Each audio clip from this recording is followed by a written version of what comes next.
بسم الله الرحمن الرحیم.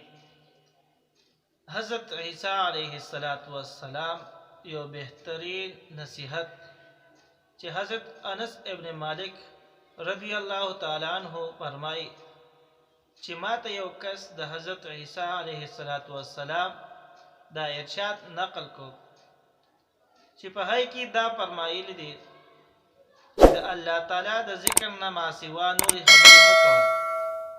یعنی څوک چې د الله تعالی د ذکر نه ما سوا نور خبرې کوي نو د هغه زړه چې دا سختیږي او سخت زړه والا چې دا الله تعالی نه لري وي.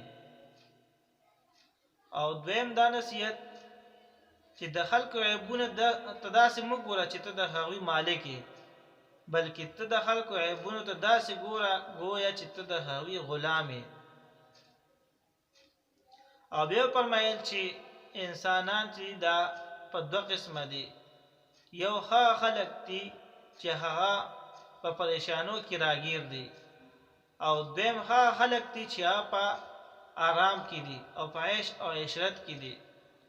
وی چې ته کله د عیش او آرام زندگی والا وګورې نو شکر وباسه چې یا الله شکر دی چې زمونږ یو ورور دا خو په عافیت کې دی.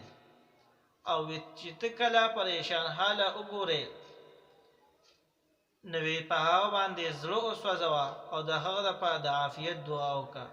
او چې کله د خلکو ذهنونه داسې جوړ شي چې د کم کس په خیر او عافیت کې وي، په خوشحالۍ کې وي، د هغه لپاره د هغه باندې خوشحالیږي، او کم کسان چې خفه وي په هغه باندې خفه کیږي، نو بیا په دنیا کې فساد او جګړې وغیره چې دا به ختم شي.